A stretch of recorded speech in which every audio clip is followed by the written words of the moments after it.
Welcome, everyone. It's been a little while since I've been out here. The summer's been crazy, but I have been reading a lot.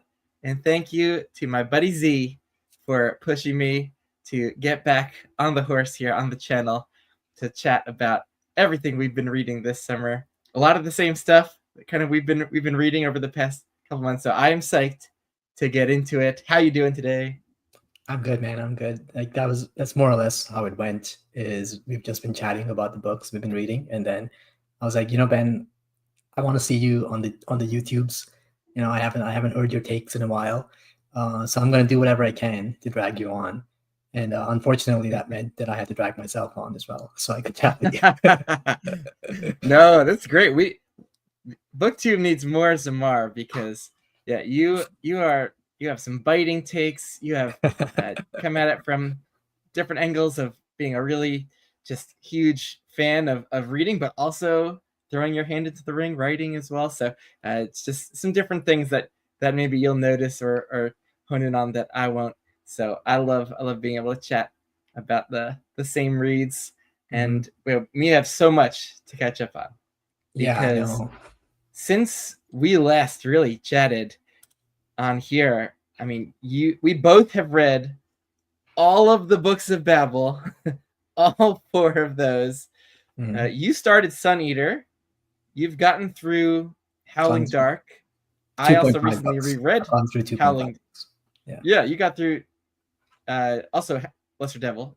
Yeah, so, I just reread Howling Dark, so we could chat some Sun Eater. You have been plowing through one of my favorite series of all time, which is the Temeraire series by Naomi Novik. Some historical fantasy with Napoleonic Wars with dragons. It's not a BookTube darling, but it's a darling of ours, which is all that really matters, right? That we cherish it.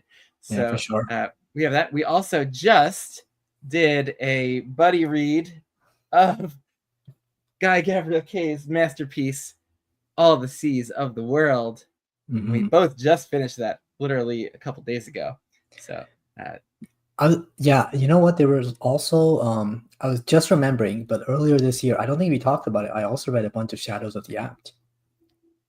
Oh, okay. Yeah, that's right. How many books of those did you get through? I read a lot, like 5 or 6 of them. Wow. Okay. You got through Scarapeth? Did you get through Scarapeth with the? Okay, no. The last one I read, sorry, was Salute the Dark. Yeah. Okay. The first 4-book arc. That makes sense. Okay. Yeah. Sorry, for some reason. Shadows of the Apt, one of my favorite series. We can chat about that. Some Adrian Tchaikovsky fantasy. I got the Broken Binding hardcover set up there. Ooh, now I got 9 out of 10. The 10th is going to be on its way soon. That's perfect. So, we can chat about Shadows of the Apt. Oh, there's so much we could get into, but I mean, it's on the top of my brain because this just blew me away. I can't even articulate anything about this. It's just so indefinable in how it hits me. It's the same way that Song for Our Bone hit me, Brightness Long Ago, and man, this was so special. And it was also special because this one is not highly lauded in his oeuvre by mega GGK fans. So I came into it with kind of dampened expectations and wasn't really expecting to be blown away, and I totally was. I'm kind of curious. I know we were throwing text messages back and forth, but I'd love to hear just your gut emotional reaction to this guy right here. Yeah. So All the Seeds of the World. It's kind of interesting. I think I'm kind of in the same zone as you were going into it. I didn't have the highest expectations, mostly because I just hadn't heard of this one that much. Like when I think GGK, I'm like, okay, there's the big hitters. Everyone talks about Lines of Sun and Song for Our Bond, Under Heaven, like whatever. There's like this series of books which everyone's like, oh, these are the best books ever. And then there's like a whole bunch of other ones. They're like, if you get a chance, you can get to those. And I was like, oh, I guess this is one of those ones.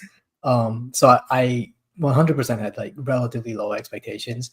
So I'm really grateful that like you dragged me into this buddy read, like me, you, and Nico, because like I think it's unlikely I would have read it anytime soon otherwise. And I have read, so far this is my what is it, the fourth GGK book, because I've read The Brightness long ago, and I read The Sarantine Mosaic. So Sailing to Sarantium and Lord of Emperors, which like everyone says those are like, especially Lord of Emperors, is like the best book of all time. And for me, it's like all the seas of the world just blew it away. It was just, I mean, I loved Lord of Emperors a lot as well. So it's not like a complete blowout, but like this book was like this for me. I think like especially as like a huge fan of A Brightness Long Ago, which was my entry into GGK and just like getting that magical sort of experimental style that he's kind of developed over into like the later part of his career, I think, from what I understand. Just getting through that, like that style alone is what captures me, and is what all the magic is about. I don't even care what happens in the book, man. Like it's unimportant. It's just the way he writes it, the way he I think I told you, it's like he's telling one story, but there's actually like 1,000 stories within it. And then the way he tells all of those 1,000 stories, it's done so efficiently and so beautifully, where like even though like other authors, like maybe Sanderson or a lot of these fantasy authors, we have all these characters and you get all these POVs from different characters and stuff, and then by the end of the book, like, okay, you have some emotional attachment to them. But GGK is like, you're only gonna get like 2 pages with this character, and I'll give you his entire life story, and it'll touch you in like such a human way, and he does it just so wonderfully. And then the way he works with tenses, like POV changes, like mid-scene, the way he just experimentally plays with the craft, I think it's something special. So for me, like All the Seas of the World was more similar to Brightness in that sense, where it carried a lot of that experimental style. It almost seems like Brightness was like sort of an evolution. Like this one came out before Brightness, right? Is that right? Even though no, after. So Brightness came out around 2019, and then he wrote this one. I read like the afterword where he talked about kind of writing it during the COVID pandemic and in lockdown, and okay. and this came out 3 years later. He almost is pretty steady throughout his entire career of publishing a new book every 3 years. If you look at all the publishing years, it's basically like every 3 years, sometimes 2 years. But yeah, this one came about 3 years after Brightness. Okay. Yeah. Well, I mean, it's just such a wonderful continuation of that. And for me, it's like that experimental style is what puts these 2 books in a different tier than Sailing to Sarantium, which just felt like more conventional storytelling. And I think that's completely fair. Like that was still really good, but it didn't quite have on a craft level the same kind of magic that he has here. Yeah, I am right with you on that. Actually, you're not gonna get an argument from me. I can think that you can read his 1990s books. I didn't do Tigana yet. I forget when that was published, but I did Song for Our Bone, and then the next book he published after that was Lions of Al-Rasan, then the Sarantine Mosaic duology. So like, that 90s period is like considered like, oh, that's all of his best stuff right there, one after the next in the 90s. I do think Sarantine Mosaic feels like just a culmination of that style that he was developing then. And so I have the whole kind of beginning, where he was already hitting his stride kind of, and had the sense of 90s K. But then I've kind of skipped 2000s and 2010s K and gone right to Brightness Long Ago and All the Seas of the World in recent years, and seen that development of his style. And I'll be so curious to go back to the middle period of like Last Light of the Sun and the Under Heaven and River of Stars duology, to see what's going on in that middle period between the two. But I am with you in loving the playfulness of this late K style. There's also just a real elegant wisdom and like a gentleness almost to the overall kind of tone and atmosphere that it made these more comfortable for me to read than say the Sarantine Mosaic books. The Lord of Emperors and even Sailing to Sarantium to some extent, they were so dramatic and tragic. They had this tragic undertone to them. And then Lord of Emperors were in this city that's essentially Istanbul or Constantinople, and where we're with the emperor, we're with all these powerful nobles, and we're caught up in the larger than life events and people. And I think that's why that one gets so much praise, because it is more bombastic. It's more intense in terms of the drama, and I think that They're feels like generally more higher plot higher driven, stakes. Yeah, I think. yeah, Like I think yeah, definitely. Yeah, I think definitely people could read this book and they could read A Brightness Long Ago, and they could end up with like, well, not much happened, or it was a bit meandering. Like I think both takes are kind of fair, yeah, but like I don't really care, you know? yeah, yeah. Me neither. I just could have done hundreds and hundreds of pages more of this, of just like life in the Mediterranean at this time of the Renaissance times, Mhm. and I think he was doing something here which is so refreshing for me, which is not contriving lots of kind of human villain characters and kind of contriving like tension between characters, whether they're supposed to be friends, acquaintances, maybe romantic interests. Almost everyone here, besides a few kind of very obviously more evil, violent characters, um, everyone here was multifaceted, was trying to like somewhat humble, trying to understand everyone else, trying to give everyone else the benefit of the doubt, not jumping down each other's throats or being overly selfish and greedy. Like I loved how many different main characters and side characters in here just seem to be respectful of each other and to grow in their regard for each other. It's just so refreshing, because that's often just so rarely in modern fantasy and science fiction. Yeah, Like I'm like thinking of even minor characters, like they have the Duke of Ferenta, like basically like I believe it's Piero Sardi is the character who's supposed to be like one of the Medici dukes of Renaissance Italy, and Mhm. just someone who has extreme levels of wealth and power in Italy at this time. And in most people's hands, that character would, come off the page in certain negative light and be a complete hard ass and be greedy and selfish and domineering. But this character was like quiet and reserved and seemed to just want to really understand everything that was going on and just was super competent at being a bureaucrat and running his city. Like I love that just Kay didn't go out of his way to create all of this drama and tension, because the situation at large like already just created all this larger scale drama and tension. If all these different people who are kind of exiled or lonely, and if they would kind of find a place for themselves going forward and come out of this kind of religious conflict, like kind of at the other side, um, and so I felt like there was plenty of tension, and I just loved what he did with all of this character writing in just it felt so different and than almost everything I read in that way. But I'm just curious, does that resonate with your experience with it? Yeah, for sure, man. I think like one of the definite highlights of the book was characters, character arcs, and character relationships. I think all three of those were like done spectacularly. I think because you have the couple of main characters, and it felt like such a um, human degree of understanding between them. Like the way you would understand someone who you've known for a very long time, and not in any way like shallow or contrived. And it was all done with a lot of subtext. And I really appreciated that. And then just seeing like genuine growth and like seeing people recover from serious trauma over many years, and how that happens, and like the other people who helped them along with it. And then like every single minor character also just pops off the page, right? And hey Sam, how's it going? um so yeah, I think definitely the character work here was spectacular.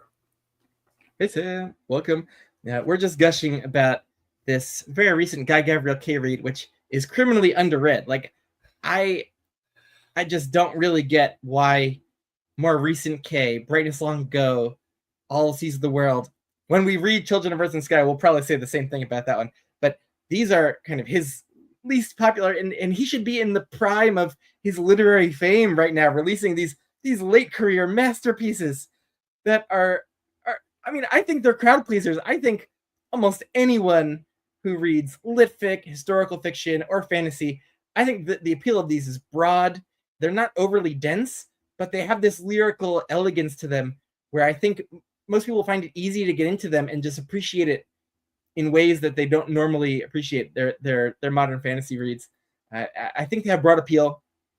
It is just a crime that his recent kind of Renaissance Italy Mediterranean books are not widely read, and it's I have no real understanding of why that would be. I think it's just one of those things where he writes a lot of standalones, and so like it's a lot to keep track of. Maybe like normally for an author, like there's so many authors that we keep track of in this sphere, and we associate like a series or two maybe with an author, and so I think people kind of like to associate K with oh, they hear Tigana, Lions of Alversan, or maybe the Sarantine Mosaic, maybe one of the other famous ones, Song Barbona, Under Heaven, but like to then go beyond that, it might feel like you gotta become a mega fan or something and go into the deep cuts, like finding deep cuts of albums of and maybe a lot of readers these days don't they just like reading broadly and not like digging deep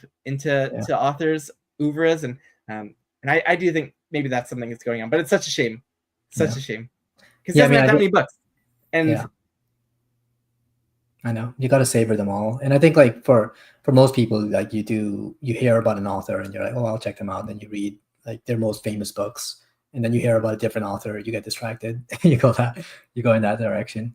I know that like the way that we look at GGK is like a something to really, really savor and kind of like appreciate that experience of your first read of every GGK book, right? I think we've kind of settled on that after I realized that after like reading the first 2 pages of Brightness. I was like, yeah, okay. I'm gonna take my time with this one and then read everything else he's written. But I maintain like GGK is just not healthy as an aspiring author to read people like GGK. It's the worst possible idea. Like especially if you're in the middle of writing a book and then you read something like this and you suddenly are thinking you should probably just give up.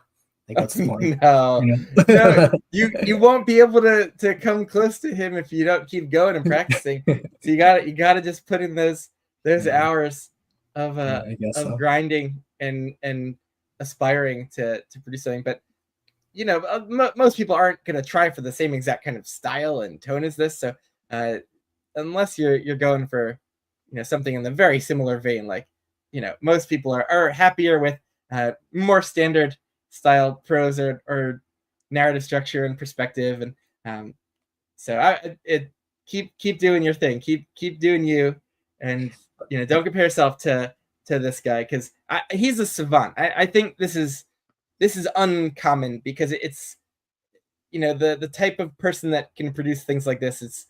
It's someone who just comes around once every generation or two and has a particular kind of sensibility and way of viewing the world and cultural exposure. I know he doesn't really read like modern fantasy at all. He reads a lot of like lit fic that's very artistic and often like in translation and or a lot of older stuff, and so like he's just not even plugged into the modern like SFF writing scene, and so and it shows because like his just prose and writing approaches is so different than everything you see. But it's also just a lifetime of like experience and success, right? Like we already talked about how his style has changed a lot over the years, and I think like whatever small perspective I can add as an author, it's like when I read his writing, one of the first things I think is like it's just very gutsy. Like it's the kind of thing where like I could maybe pull out a sentence or two, kind of like that. And then I would go back in my edits. I'm like, it's too much of a risk. I just can't. I just want to take people out of the story. I just can't do it. And then I would like edit it into something more conventional. Right? But he's just like, I'm going for it, and he goes for it, and he just carries it through the entire book. And I mean, he can do that. He can get it. He can. But the interesting thing is when I think about, I read 2 GGK reads recently, which is this one and Written on the Dark, which he just released.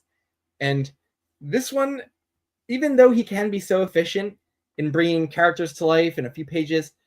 This one is about 500 pages, and Written on the Dark is just like 300 plus. It's much slimmer, and I felt like this was the right size to tell the story with a lot of different POVs and perspective. Like I felt like we had enough space to really tell that full story, bring it all together, and spend enough time with the main characters and some of those, really main secondary characters to make it like just fully sink in and feel satisfying and full in a way that Written on the Dark, just at its slimmer size, just it didn't feel the same way. It didn't leave the same mark, and I didn't have that time to settle into it and the setting in medieval France, and we didn't build out as many secondary characters. And I do think for his standalones that he might have rushed that one and just needed to build it out a little more, because this size, even Brightness, which is a little shorter than this, I felt like,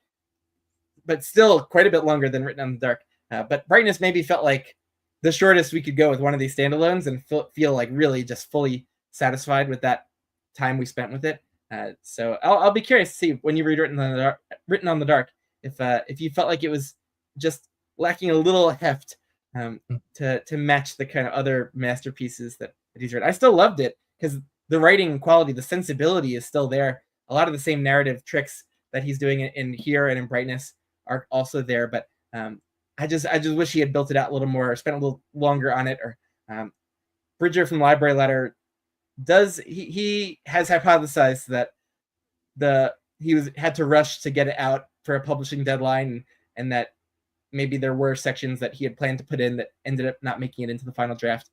So that's a shame if the publishers rushed out what would have been another just absolute GGK modern masterpiece, which makes me sad. But we don't have to talk about that one though. We could talk about the good of All the Seas of the World, and how excited I am to get back to GGK soon, maybe next month, with Children of Earth and Sky, to finish out this kind of Renaissance Italy Mediterranean trilogy or interconnected set of 3 books.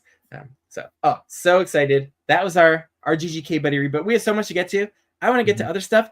I do want to maybe make a comparison. So you brought up how in a few pages GGK can bring these characters to life. I do think a lot of that is by switching perspectives. Like we go to a minor character or the new character's perspective. He is so incredible at bringing someone to life through their internal monologue, the way that they're seeing the world and other people around them. And some of the characters in here, I'm trying to remember if some of the secondary ones from Brightness that had POVs there. There's one character, I don't want to mention the name, but who showed up here a lot. I can't remember if he had any POVs in here or not, but I do think it really helped. Like I could almost predict when we got a POV of a new character and then he left them kind of quickly. I'm like, oh, you know what? I think that's just going to be a secondary character, and this character of Reina Vidal is just going to intersect with our main characters.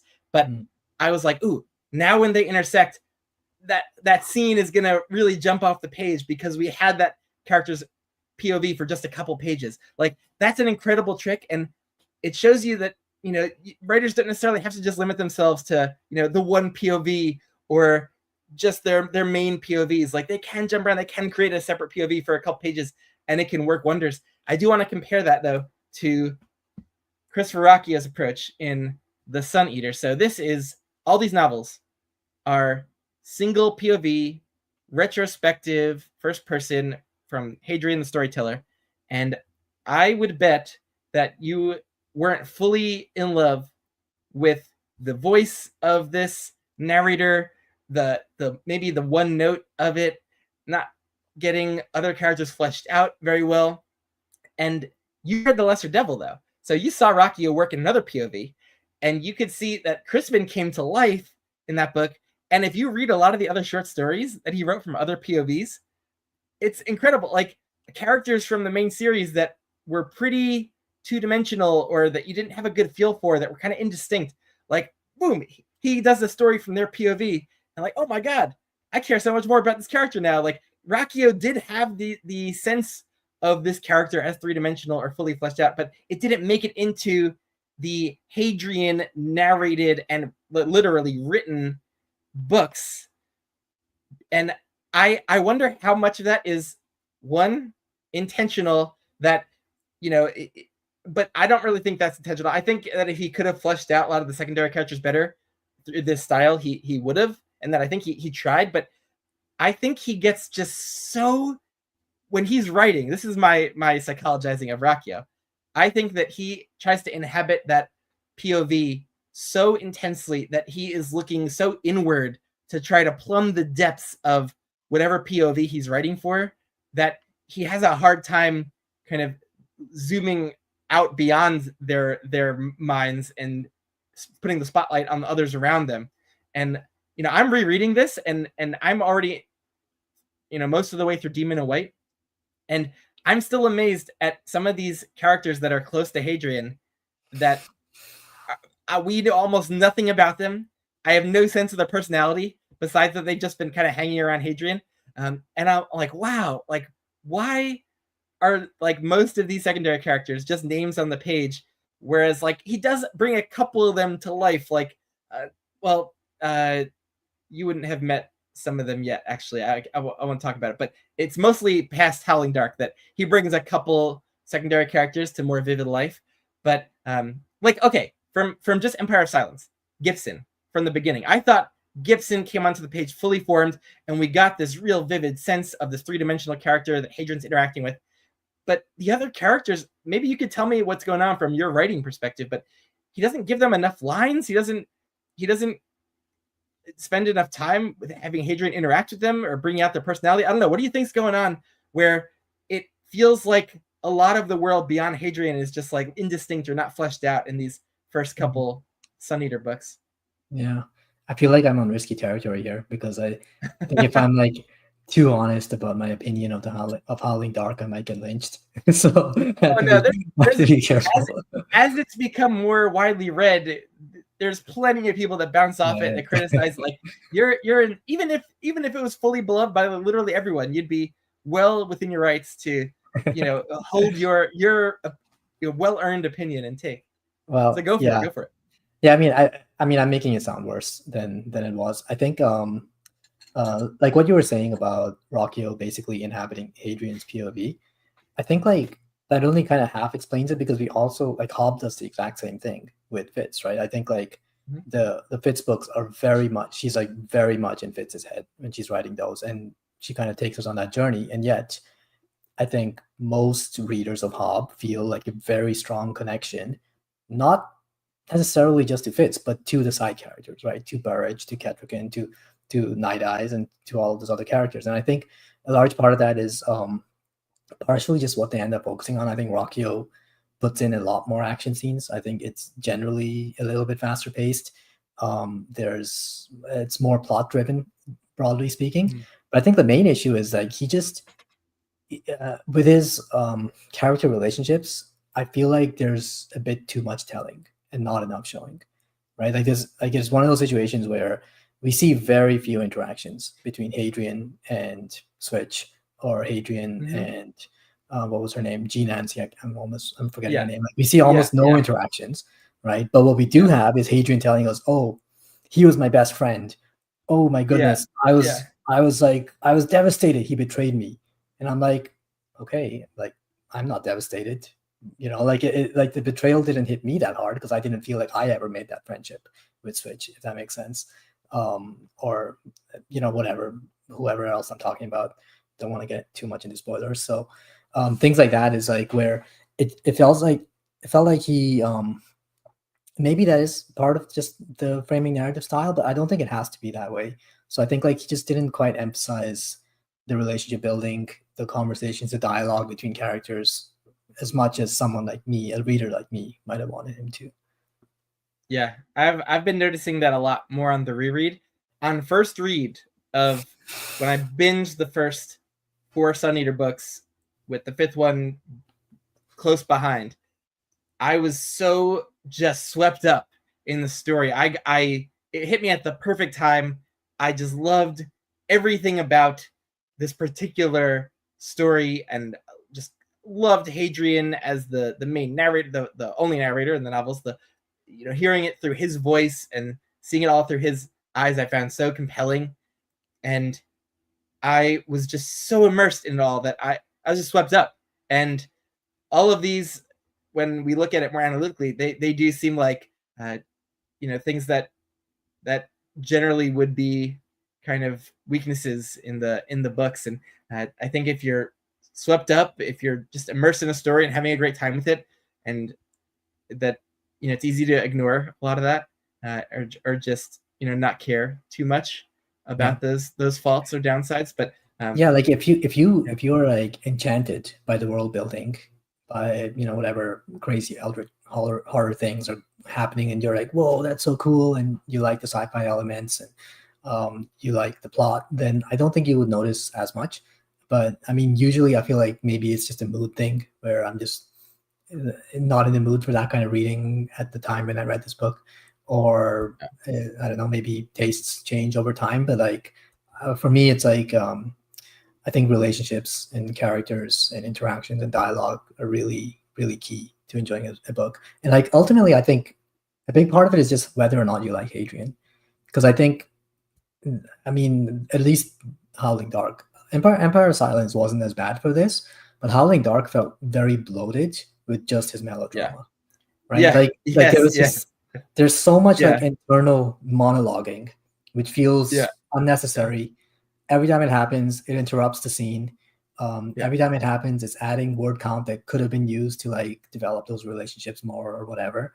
And it's just like at the end of it, it's not making me like Hadrian anymore either, or I feel more connected to him. Yep. So Yep. ultimately, I am with you on this second read. Well, I didn't love how he handled the time jump even in the first time when I was more just immersed in it. It was really not until kind of book 2 got past that initial stage where the whole series just kind of took over my life and existence. But I will say I noticed that a lot more when I reread Howling Dark, exactly what you're talking about, of the just melodramatic internal monologuing and breaking up the momentum. And that's been much less prominent in Demon in White in book 3. Like he's doing it like noticeably much less frequently and much less intensely, and there's fewer interruptions from old storytelling Hadrian, and just fewer moments in a scene where he's just kind of philosophizing or waxing melodramatic. And I do think that by the middle of book 3, he really slows down. There's a section that becomes really slow paced and more character focused, and that's where I think he really came into his own with it. And the heart of the series, I think, is the kind of middle section of book 3, and then things get a little crazy again in the next book, and well, the next few books. but there's this slow paced there's one section in the middle of the series that's really good. No, I mean I believe you. I mean I would like to read book 3. I'll read it this year. I think I have to do another novella first, right? Queen of Mid Ashes would be a good one to do between. It fills in the gaps nicely, give you a sense of what's going on between the books, and there's another big time jump, but he handled it just exponentially more smoothly into Demon in White than Howling Dark. I hated what he did with Howling Dark. Like, we care so much about Hadrian, and like he showed us Hadrian's like first kind of romantic forays in Empire of Silence. It's like these are a big deal for Hadrian. He's very sensitive. He's a romantic. It's like, and then for us though to then completely miss out on his first major, the forming and like of his first major relationship, and that happens off screen, and then like you said, we're just told that he's like in love with his girlfriend, and she doesn't seem very impressive the few times that we meet her on the page, and like we also continually hear about this crazy adventure that they had with Emile Bordelon and Admiral Went, and like that just felt like, man, that we're missing a book in the series. Like that would have been a perfect second book. That's what I said in my review. Like this Howling Dark should have been book 3, and then I think it would have been excellent. But no, seriously, I think that was a misstep of how what he decided to skip for some reason. Like he maybe because when he envisioned the series, he actually envisioned first. It was like the ending. It was what book 7 is kind of like where what he knew, like the story that he wanted to tell, and then he kind of worked backward from there. Like, oh, I guess I have to tell all this stuff leading up to it. But I think a lot of the stuff leading up to it, like he wasn't that he didn't need feel the need to like tell every bit of it, and so like time jumps are crazy amounts of years, and but from my perspective, like I don't mind really long drawn out series.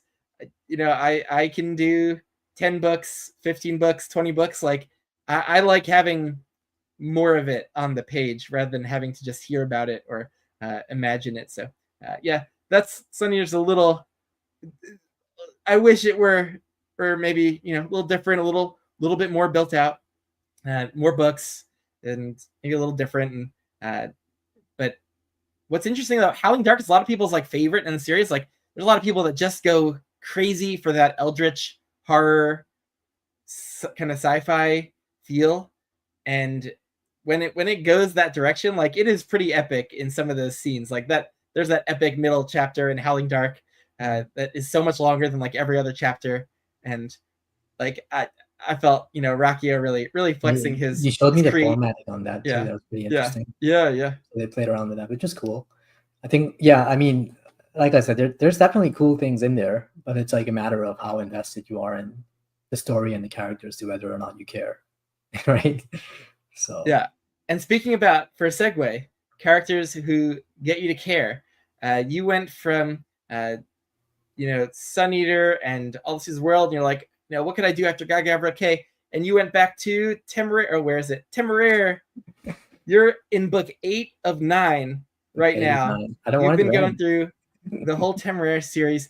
Talk about developing characters who care about each other and then make you care about them. Like the heart of this series is a companionship. It's a friendship, but it's such a close, bond of companionship and mutual love and respect between, Captain Lawrence and Temeraire, and just following them from when, Temeraire hatches from the egg, and like just it's such a satisfying journey to go on with these two.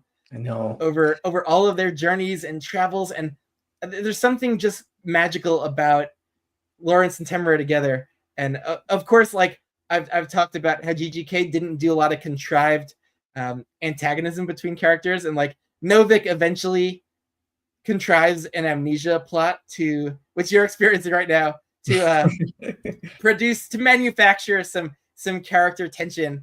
But we could not worry about that amnesia plot. But but like before that, how are you like feeling overall about Temeraire? What's this kind of reading experience been like for you with Naomi Novik?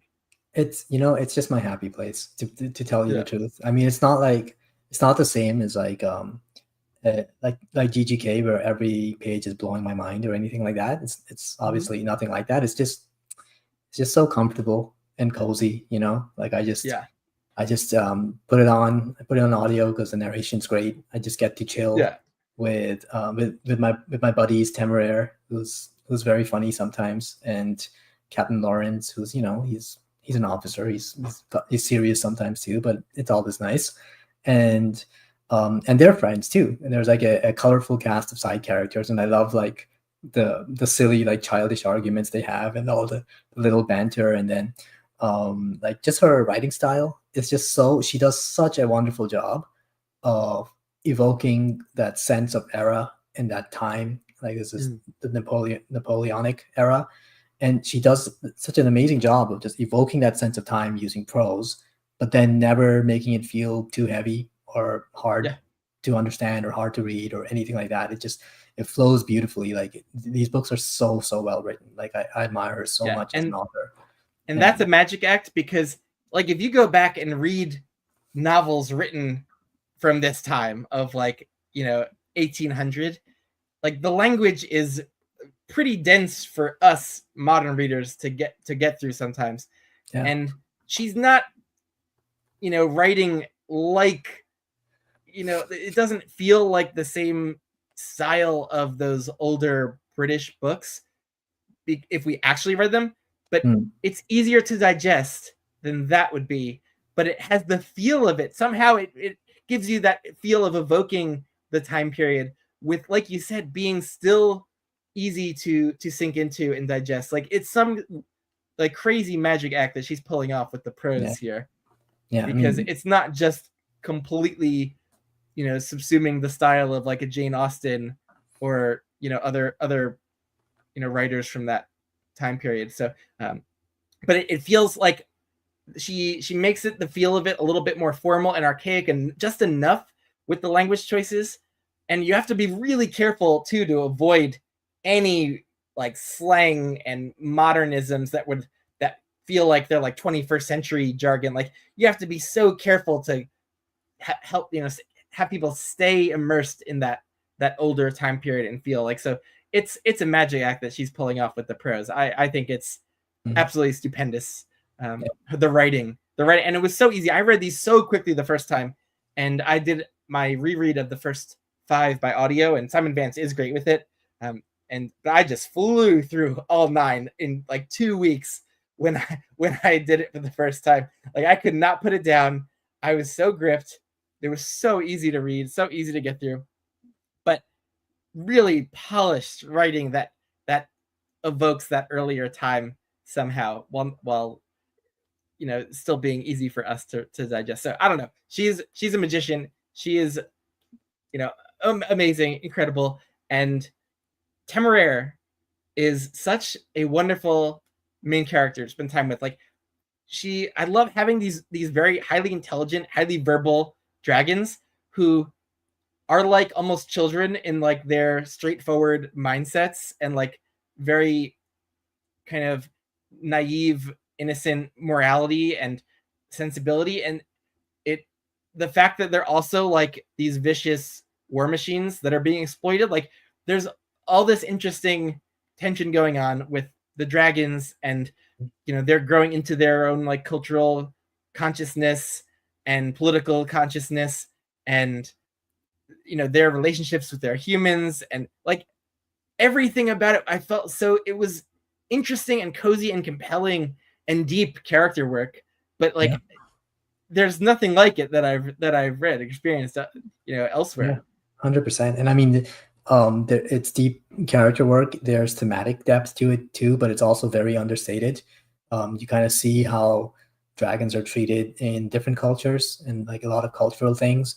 And I love that there's so much of our real world in it, right? It's like an alternate history book, which I'm also just really enjoying. There's like actual nuggets from real life history, but then it's like the twist of like, okay, how would this battle have happened if there were dragons? Yeah. Like, the French dragons are like this, and the British dragons are like that, and then the Chinese dragons, they're completely different, and they have their own thing going on over there. And then like all the little things, like a bunch of the book is just traveling, like they're traveling to China, and like I adore it. I'm just like, they're just hanging out on this crazy ship which is made to transport these enormous dragons. And then the dragons themselves, it's so creative, where essentially they're like basically giant ships in the sky, right? Like because you have like 50 people on every dragon in like a harness, and they're like shooting guns at the next dragon.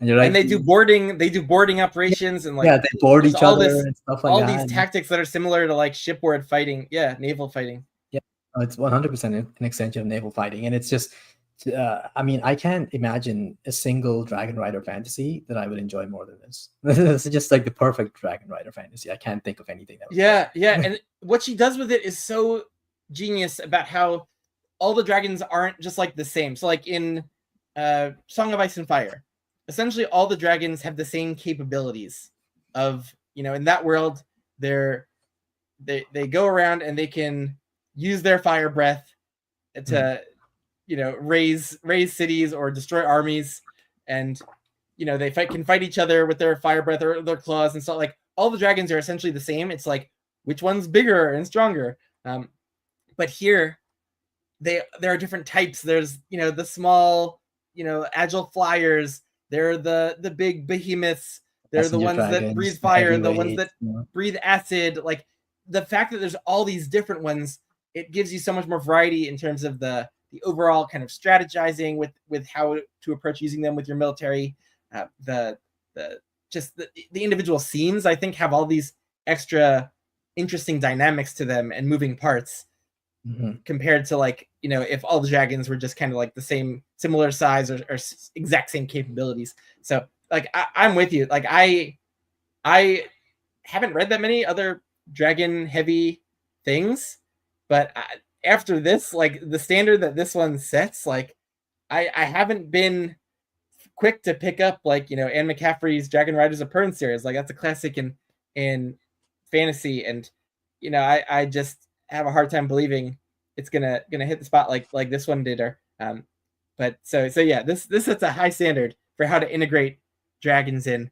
and the fact that they just, like, you know, they're so talkative, and they have such, each dragon has like such a vivacious, strong, like, personality and like voice to them. Like having a bunch of dragons around each other, like they always have such like fun conversations and interactions, and they say the darndest things, like to their like main human companion.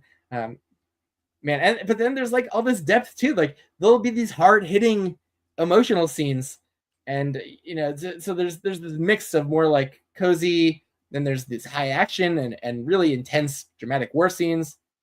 So there's such a nice kind of ebb and flow of kind of emotions and intensity that I found quite appealing. And what did you think of the books? If you go onto Reddit and like all the Reddit threads over the years about the series, like you'll see so many complaints about book 6, Tongues of Serpents, the Australia book. It's just people, it's just like wandering around the Australian desert. Those stupid bunyip, like little like serpent thing, like people hate that book. And I have lots of theories about what's going on here. One of them is that the first 5 books tell a really complete arc. I felt like she could have actually ended the series at the end of book 5, even though the Napoleonic Wars haven't ended. That would have been a pretty dramatic and even satisfying spot for me, to her to just have like called it quits there if we did. But so like there's this complete arc, and then we kind of reset in a different location where it's like definitely a lot slower paced and seemingly lower stakes, because we're removed from like the war milieu. And so like we went from such high intensity in the previous book to like this reset, which is much slower paced, lower action. And I think a lot of people aren't really like the type that want these long drawn out series. Like I think most people like read probably like trilogies. Like if they read a series, there's so many trilogies out there. Maybe a series that goes to 4, 5 books. It's like I think a lot of people are ready to just like move on, call quits, and then they like keep going, and they're just not long series people. Whereas like when I first read this Temeraire series, I was like, end of book 5, like let's start book 6. We're zooming through book 6, like on to book 7. Like I was just eating it all up, which I think is more like what you experienced, right? Yeah. I mean, the funny thing is, you gave me so many warnings about book 6. You were like, just so you know, book 6, I don't know if you're gonna like it. And I mean, I will say, like, book 5 is just exceptional, right? Like, it's like mind-bogglingly good. This has you like at the edge of your seat the entire time. Yeah. So like following that up, you know, you kind of like, you expect it to slow down, and I think because my expectations were set, like I enjoyed book 6. I might say like maybe I enjoyed it a bit less than the other ones, but like not significantly less. Like I'm reading this to chill with Temeraire and Lawrence. Like, I don't care what's happening. I don't care if they're in Australia just flying around the desert. That's fine. You know, like this is my cozy time. It's my happy place. Like let's just let's just spend some time here. So yeah, I'm with you. Like when I did it, like if you vibe with the writing style, and this is actually going to be a good segue into Bancroft Books of Babel. Man, I've come up with all these great segues today. Well, we'll see. I haven't deployed this one yet, but if you vibe with the voice of an author and their overall, the atmosphere and of the read and the series, and you are attached to the characters that are involved, like they could take it anywhere, and it could slow down to a crawl. But if as long as they're maintaining the general feel that you've been just immersed with and so attached to, the more the better. Like it's it's this indefinable aspect to writing, which that is so hard to describe our experience of, which is like how we vibe with the voice of the author, the prose, the sensibility in how they're writing the characters and the relationships. It's a lot of the indefinable things that if you really click with all of these, then it's hard for an author or a series to take a misstep. Like that was my experience with Hob. It's like, heard all these warnings against the Rainwild Chronicles, but there I am, going into the first Rainwild book, and I'm like, wow, this is still Hob writing this in this series and setting, and like I was all about it, because the more Hob writing in this style, the better. So I'm the I'm same with you. way. I'm with you. Like I think over maybe like more of the recent years, I feel like my taste has been changing towards just caring not so much about world building or plot or whatever. It's really about atmosphere and style. And if an author has that ability where using language and using their style, they can immerse me and make me care about the characters, then who cares what happens, right? Like I'm just in it for the ride, essentially. Yeah. And like this is the way I felt about Gentleman Bastards, where people don't like books 2 and 3 for some reason, but like they're so good. You just get to chill with Locke and the boys, and like it's perfect. I'm like, excited. I still have book 3. I still have book 3 to go, so I'm pumped to. I've been just like, for no reason, just kind of hanging on to that one. Maybe because I know he was close to releasing the next kind of novellas that are follow up on book 3. So I'm like, oh, if he's gonna release these, maybe I'll then read book 3 leading up to that. But I we were meant to buddy read it. We were meant to buddy read it, but I just ran ahead with it. And we never followed. So which is great. I love that.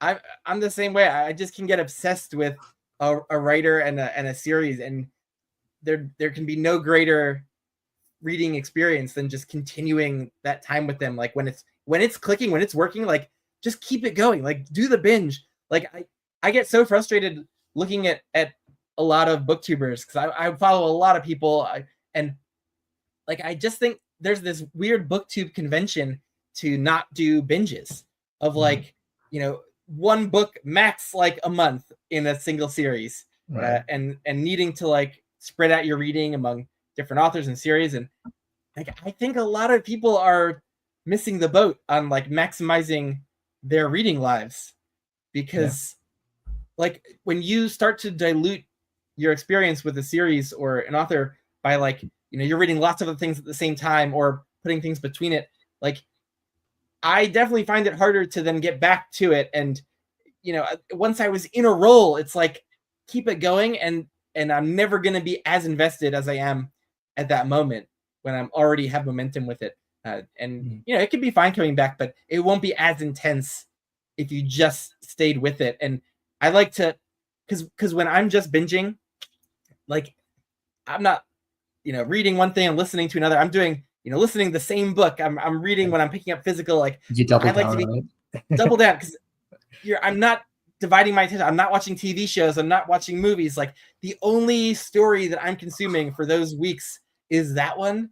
And when I'm not reading or listening, I'm maybe thinking about it, or mulling things over about it, like, and then getting back in. Like it's so easy to be immersed. Like I don't have to keep like multiple different settings and worlds and sets of characters in my mind at once. I think people are missing out when they're really kind of spreading around their reading attention rather than doing a binge.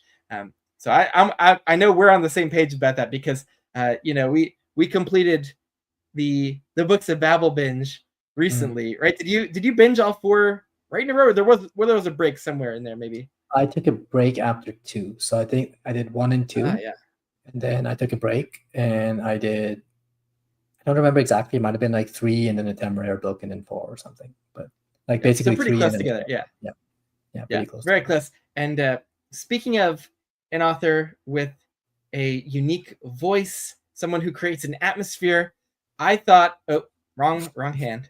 I thought in Senlin Ascends that he just almost from page 1, I was like just in the hands of a master storyteller that was telling a story in a unique voice that I've never heard before, anything close to it.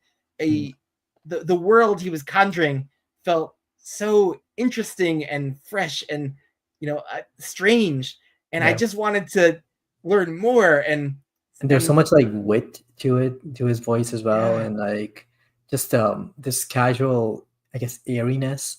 And then at the same time, like we were mentioning with Novik, kind of like evoking a sense of time and yeah, era as well, yeah, using yeah, the yeah, yeah, language and the yeah. dialogue.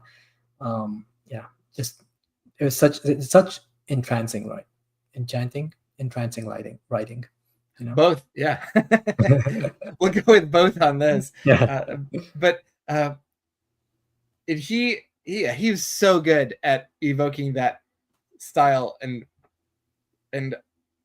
I think my tastes have been changing a little bit over the past couple years, where I've really finished out the last bunch of Hob books in Realm of the Elderlings. Dived into GGK. I think GGK might be responsible for a lot of this, but I found it was so much easier for me to just spend time with the Books of Babel books and just sink my teeth into those, with this sense of wit and cleverness to the writing and this fun, playful atmosphere. And whereas I've tried some kind of well beloved modern fantasy series recently where I just didn't have that same sense of wit or intelligence in the writing, and I bounced off so hard from a couple like City of Stairs by Robert Jackson Bennett and Trader's Blade by Sebastian de Castell. Like I I think I would have been fine reading those when I had first come into adult fantasy, before reading like a lot of Hob and GGK and Books of Babel. But um, man, I think my tastes are changing a little bit to really just gravitating towards these that have a more fully formed sense of voice and wit, and it's hard to You express you're exactly what I'm getting slowly at, you're but slowly joining the club of the prose snobs. Yeah. That's what it no, no, no, one of us. One of I don't us. want to be a prose snob. No, I want to be able to appreciate a Sanderson book because of the incredible plot architecture and creative Nah, world building. Like I nah. want I want to be able to love books for different reasons, and I need to hold on to that genuinely, because I do love certain books for that ingenious plotting or the creative world building. Like I do love Sanderson books, a lot of them for those reasons. On top of getting immersed and caring about the characters, I think Wind and Truth was kind of the book where I think his writing let me down the most, and kind of just didn't let me stay immersed to be able to like kind of enjoy everything to the max. Mhm. And so like I think there's certain thresholds that writers need to meet for me on the prose to kind of just help me sink into the story and then stay there. And if, like Robert Jackson Bennett, Sebastian Cassell, like they never got me in the first place. And if I'm not sunken in and I'm like my analytical brain is turned on, and I'm like, why is this character thinking this in their internal monologue? Like this is so inorganic. Like why are we getting this exposition dump out of nowhere? Doesn't make any sense with this like narration perspective or style. Like I hate having my analytical brain turned on, because I will start to look for any plot hole, any you know clumsy, clunky thing that the author's doing to point out. As you know, I recently was doing this every second with the Ken Liu book, All That We See or Seem, and Mm. I just I could want to hear not see it. a full rant about that Oh, one. Looking forward to I, I, I do not feel kind thoughts towards that book. And the thing is, though, I could imagine a parallel universe, maybe just even, you know, if this book were released 10 years ago, or not even like 5 years ago, where I could have just like more easily sunken into that like kind of clunky, very like straightforward prose style of story, and very plot focused, and just kind of like gone along with it. And maybe the prose things that so bothered me wouldn't have bothered me, because I've just been reading so many masters recently that I just can't help but notice these things now. So yeah, man, I think it was Ken Liu's book, All the Way to Your Seam, is so atrociously written that he needs to unpublish. He needs to stop the presses. He needs to, cancel this launch date.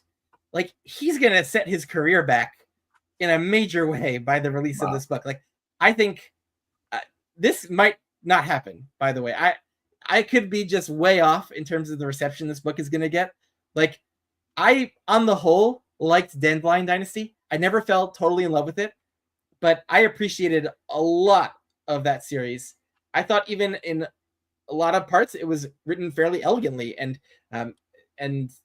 there's a lot of depth to it, and lots of interesting characters being developed. But I think most of the fans of that series like are gonna hate All That We See Or Seem. I think, but I could be wrong. Could be wrong about that. But or they're gonna have so much like invested in loving Ken Liu as an author that they're going to try to convince themselves that this book is actually better than it is, because I think it's so bad on every front. It has such a ridiculous plot. It's like a farce of a plot. The plot is absurd.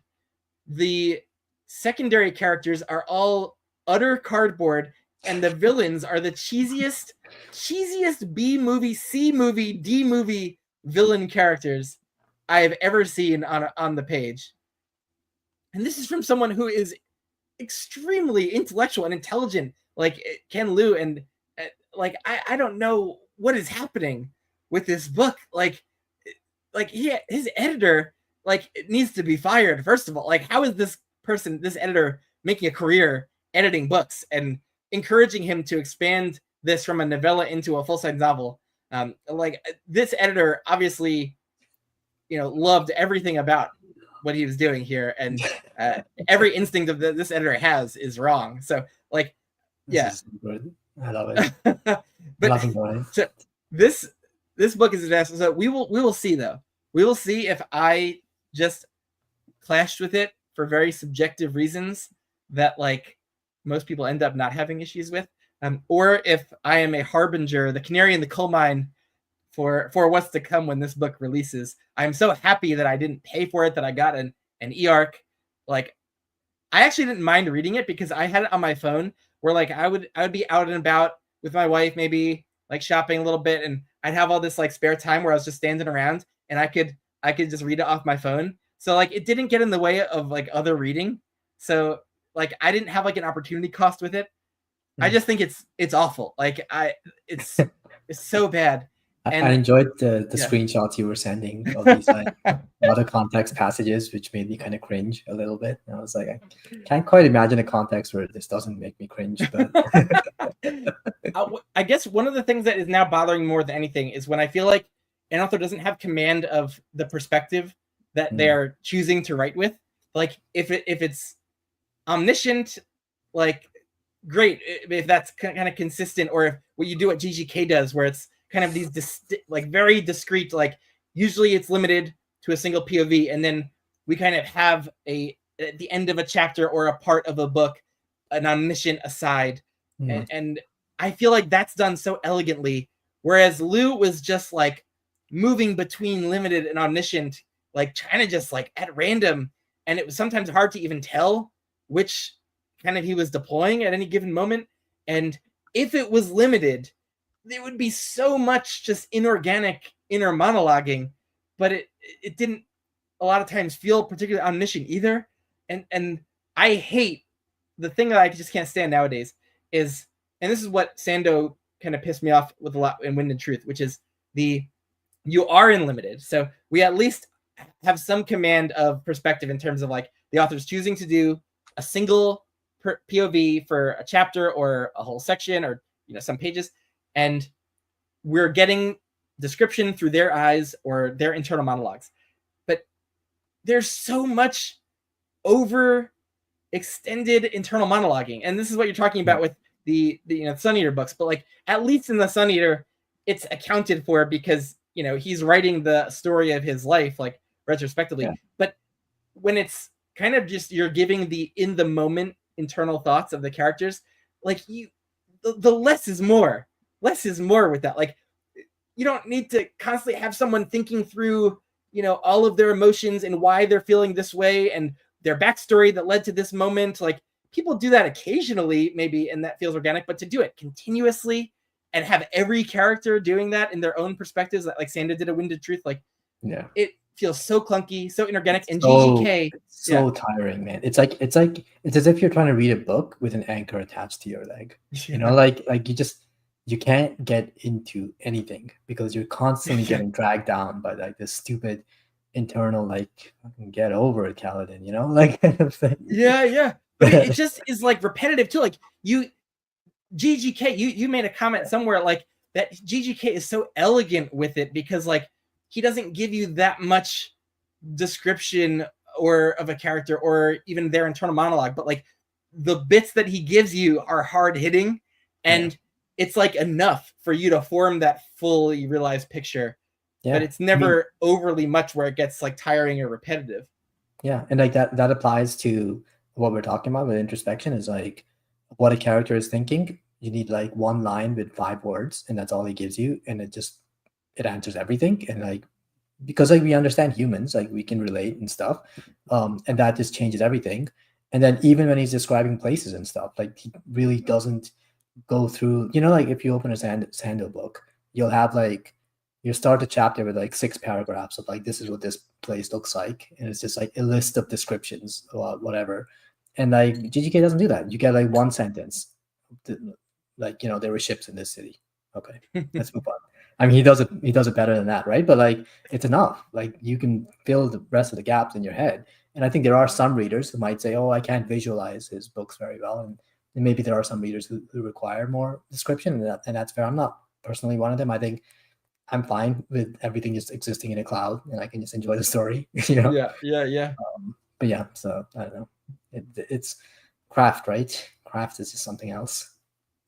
Yeah. Speaking of everything existing in a cloud, I thought that I was a reader that kind of needed a little bit of more than average description to kind of set the scenes, help me really visualize everything, which I like to do as I read. And if there's not a lot of description, maybe my visualizations, I don't create like a fully realized high resolution visualization of everything. Like, I really go by what the author's giving me.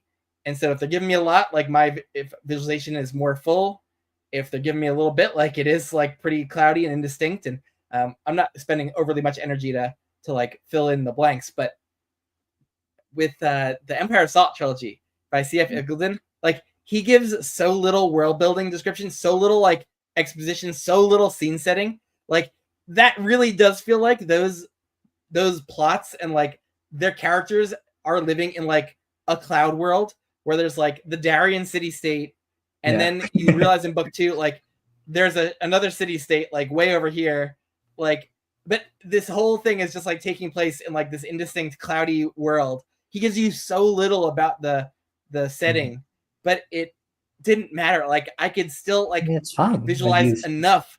Yeah.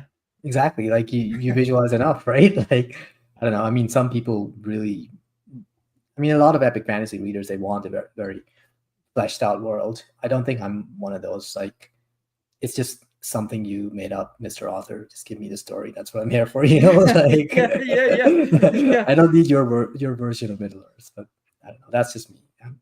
I'm like, even Middle Earth. Like, I bounced off when I tried to read Tolkien. Like, I grew up loving the movies of Lord of the Rings, and they're so visual with the settings and all around New Zealand, and even the like CGI special effects are so awe-inspiring sometimes in those movies. And then when I came to try to read The Fellowship of the Ring, like, I just found that experience so stultifying and kind of boring. Like, there's so much description of the setting and the environment that it just wasn't, that just isn't my cup of tea. Like, that, I don't need all of that, those extra bells and whistles in the exposition. I'd like to be, maybe to have some more propulsive sense of, heading somewhere. And even in series where there's amazing atmosphere, and like, and wit and in the writing and voice, like in Books of Babel, it's still pretty fast paced overall. Of like, we were definitely like moving from kind of one interesting sequence to the next, and making some progress up the tower, or in Zammar, we're constantly traveling to a new place, or there are these culminating kind of battle sequences, and even GGK, like all of his books, they move, like they're standalones, and like we cover a lot of ground overall, like plot wise, in his books. So I do like a sense of propulsion. But that being said, if the author has me swept up and entranced, like Shogun, like that is such a slow book in terms of like individual scenes take a long time to play out. And that's actually one where it is very internal, but the internal kind of monologue, it wasn't a lot of like navel gazing introspection. It was like a lot of like thinking through the current situation and like what's going on here. What I'm trying to understand the culture and the politics, and I'm trying to navigate the communication in like this. Like I found the writing style of that, like even though it was very internal, to just be like riveting and like not repetitive. Like the example of how to do lots of like organic introspection in the POVs, like just incredible. Yeah. So it really depends from book to book, but I the big test of this kind of if I vibe with the atmosphere or the prose, like will be Doctor Strange and Mr. Norrell. Why have that one up there? That one is like 1,000-page chunker, and I know from Piranesi. Have you read Piranesi? Oh yeah, I love Piranesi. Oh yeah, and you have not read Doctor Strange, right? No. Okay, so I love Piranesi. What's that? I said buddy read. Yes, that I feel like I do need a buddy read for that. I don't think I'm ever going to pick that one up on my own. Like I tried to get into that at one point through the audiobook, and like I just could not get into it that way. So I then have since bought the hardcover, which is ginormous, and I think doing it hybrid, or at least some of it in print, and getting into it through print might be what I need. But I know Susanna Clarke is a genius, and has a unique sensibility that I vibe with from Piranesi. Like I know that there's probably immense payoffs in this Doctor Strange and Mr. Norrell. The slow start of that book was like, wow, like if the rest of this book is like similar to this, like I am so curious if it'll ever take off for me. But I want to give it a real go in print, because that's going to be a unique read. I think that would really pay off by doing a buddy read, to be able to have someone to play off of it, or to when I do buddy read. Yeah. What's up? You've made me curious. I didn't know it was that slow. Yeah, that like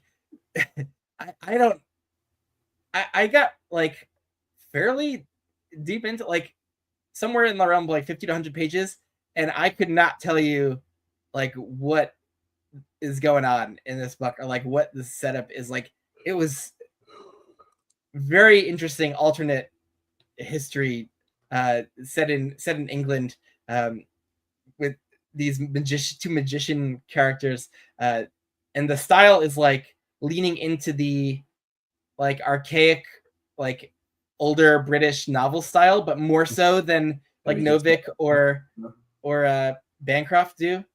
And so like I said, maybe audio just wasn't the way to go. But like Piranesi, completely different in every way. Like the style, totally different style and voice. And so Piranesi is so good. It's just such a masterclass in like simple, elegant, straightforward, but perfectly written, Oh yeah, so evocative. There's a certain magic to actually the journal entry storytelling that I love. And Same. I haven't read many books like that, but one I read a couple months ago, Flowers for Algernon, does the same journal entry kind of storytelling, and man, that really hits for me. There's just something about that style that I really adore. I mean, it's like, I feel like, we're here complaining about too much introspection and stuff, but it's like really when you have characters reflecting on their lives and what they've been through and introspecting, it's actually very powerful. And I think there's a lot of appeal to that when you're reading. And I think it's also the appeal of like a memoir, for example. But then it just has to fit within the writing style. So if you have like their third person limited, where you're in that character's head, but you're kind of not fully, then like it can often feel extremely clunky. Like the world is ending and we're like reflecting on why we're sad, right? Like so like it has to be done right. But that's why I think like this is why I love framing narrative so much. Even though I've complained about Ruocchio, right? Like framing narratives are basically my favorite style of book, and like Hob and whatever. There's other versions, but then I think that's why there's such a great appeal to your journal entry or those styles as well. Yeah. I'm excited for you to do Demon Away, because I think it's gonna answer a lot of your kind of criticisms and complaints, and it might be the type of book, especially if you give it a little break, you know. And I think he really came into his own as a writer with that one, and just found a flow that just he matured in a lot of ways as a writer with it. And but do you think almost everyone says books 2 and 3 are really good, and then after that there seems to be more mixed results? Like, do you feel the same way? So he goes in such like bold directions with the overarching story. Like, so I've seen actually like book 4, Kingdoms of Death, like I've seen very mixed reactions in terms of like a lot of people absolutely love it. Like John from Talking Story, who's recently been binging Sun Eater, like that's his favorite. Like it's so intense. It goes like to really dark places that like he goes for it in Kingdoms of Death. And it was like a book that he had to split because the publisher forced him to split that into 2 books. So like there's that aspect of it where it does feel like, yeah, books 4 and 5, like maybe they could have been shortened up a bit and been stronger as a single book. But I love those books. I think each one is so different, and like the types of sequences are so unique in each book that like they each have something really cool to offer. So I'm a fan of those books. Book 3, when I first read it, was like definitely stood out as my favorite. Book 2, my least favorite, and then it just stayed pretty uniformly strong for me through like books 4, 5, and then book 6 similar. But I don't think in the end it's going to be, like one of these really super cherished favorites that I feel like 100% kind of positive about, because like already I was starting to fall out of love with some of the way he was like shaping things in book 6, and there's this major chapter in book 6 where it's like reminiscent of some of the major chapters in book 2, the experience, where like there are these intense huge moments with larger powers at play. And I like for a lot of people that seems to be like this mind-blowing thing, that book 6 became their favorite and just love the direction. And for me, I think like maybe it peaked in book 3 and kind of like has been steadily strong, but like I do love when my investment is just steadily growing and then peaks at the end. Like that's what happened with like Realm of the Elderlings with the Fitz books, of like liked Farseer, loves Live Ship Traders.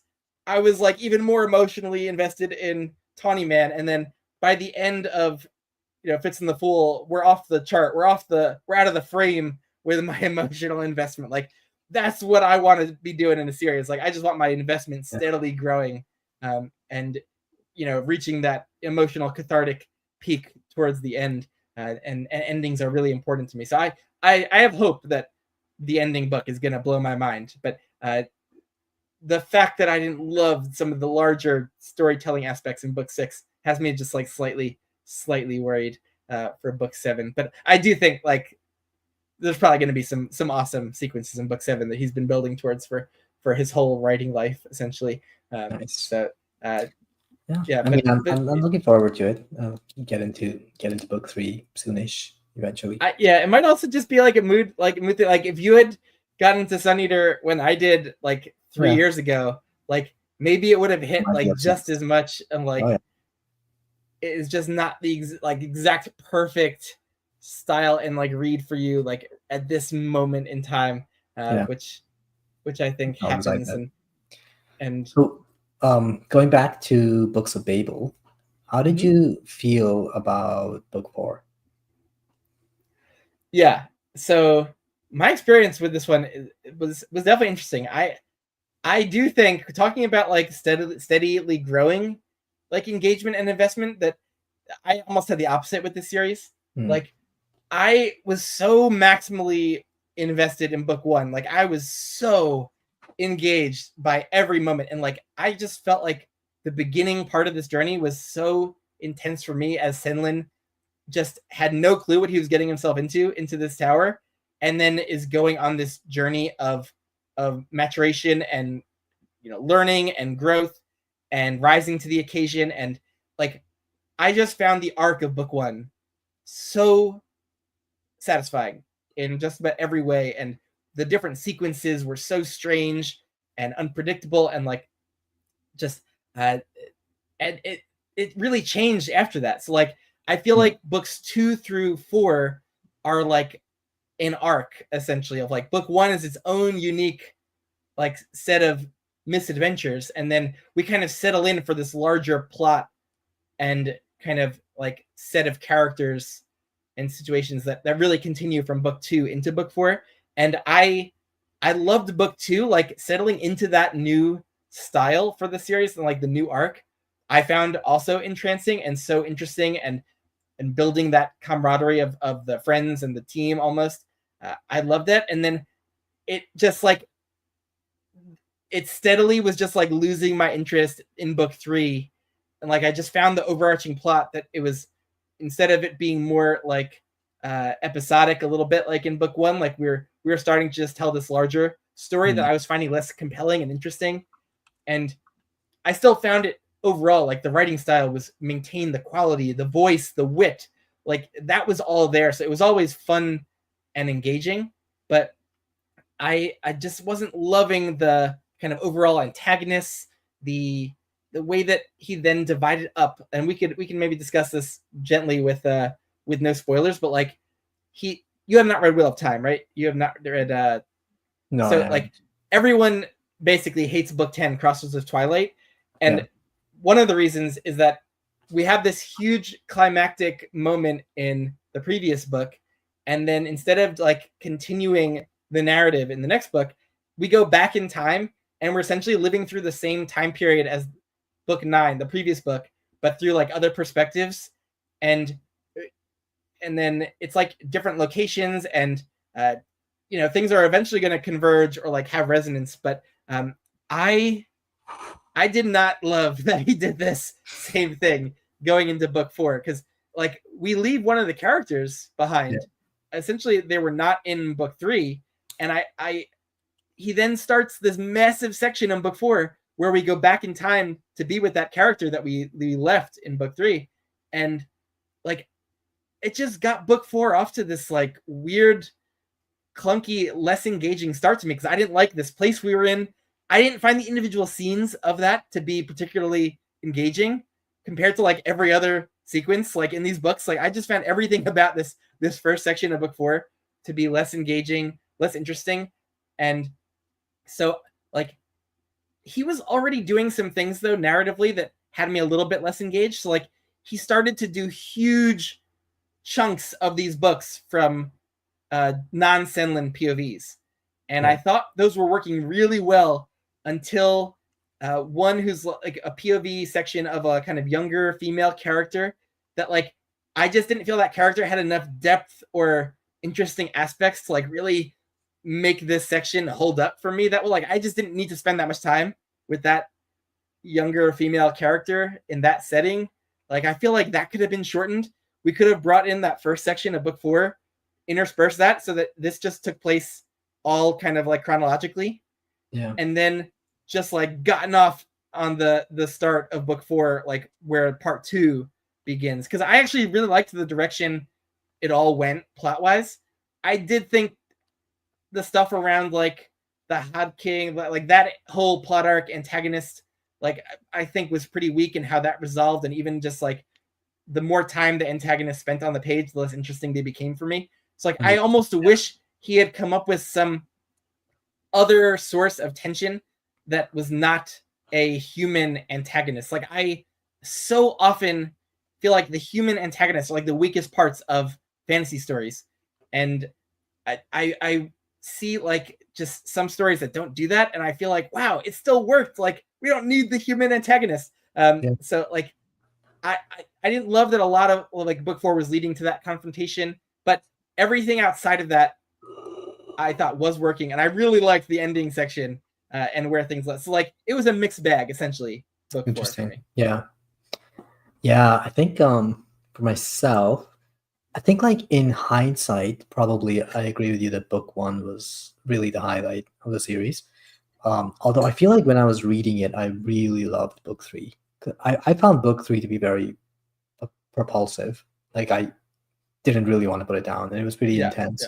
yeah. The beginning of book 4, I actually didn't mind so much, but probably like halfway through book 4, I was just tired and like not really, just kind of losing general interest in where in the direction things were going in. I think, like you said, the antagonist stuff didn't really work.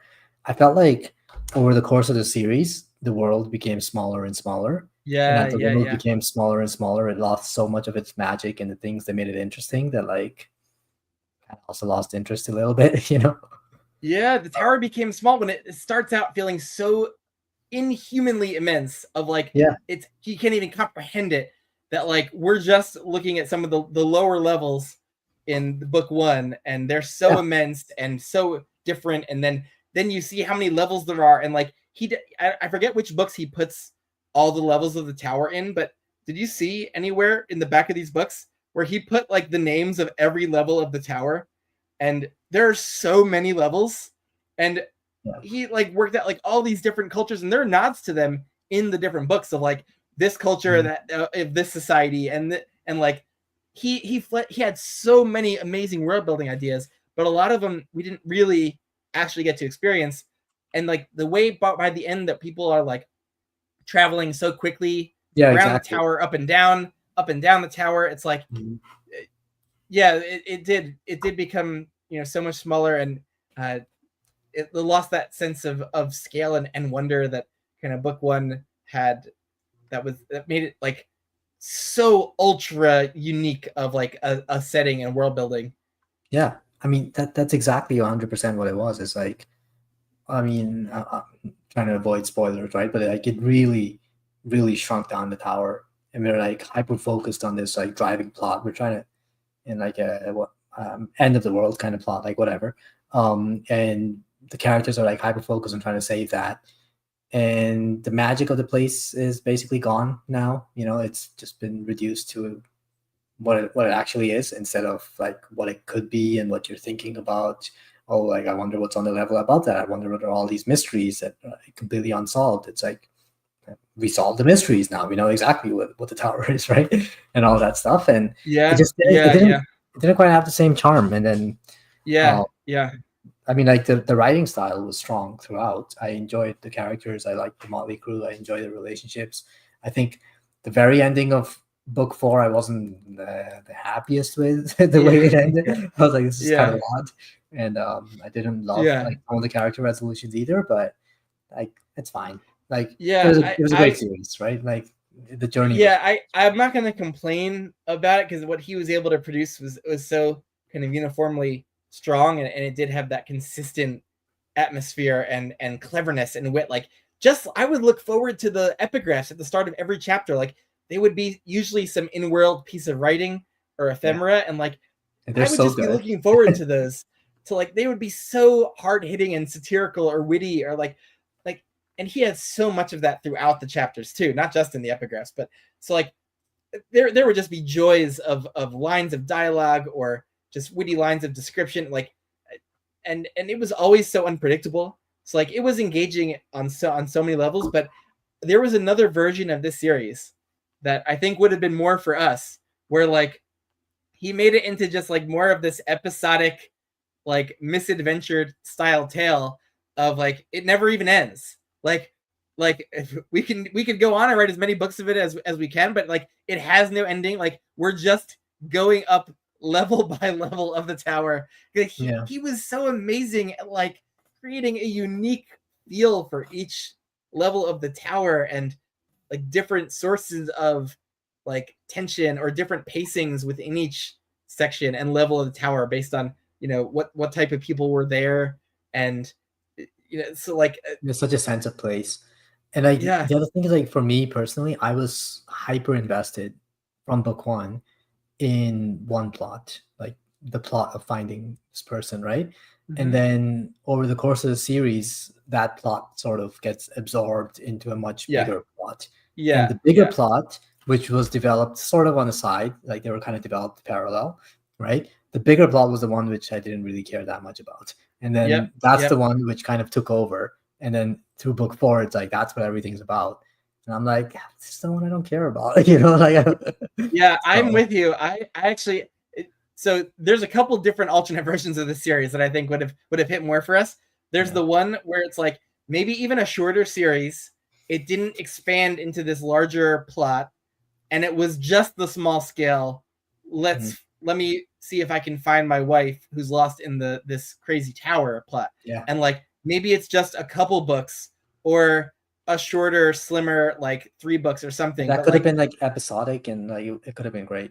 But I would not have gotten bored if like the next couple books were more similar to the structure of book one. Like so I personally would have preferred that probably alternate series than the one that you described that we got, where that larger second plot that comes into play kind of just like takes over everything. I'm with you. We're like reading clones. It's scary sometimes, like how similar our experiences are of these things. Like we do have some differences in this, like even what we've been talking about. Like I definitely am more easily entranced by Ruocchio's writing in Sun Eater. Like he's able to immerse me in a way that he hasn't yet with you. But I would even say though that my reread experience has been more similar to your experience. It's just comparing your experience and even my current one to like my previous one. That might be because I was ranting at you the whole time. you made me notice things. It's very possible. But like can you have we had major disagreements in recent times about like the style of a book, or like the whole experience is like we had completely different opposite experiences of a book? I'm trying to think. Know. I mean, like the only two I can think of was Howling Dark and kind of Wind and Truth, but that's just because I'm salty because you gave it 5 stars. I didn't. So. But it was a very qualified 5 stars.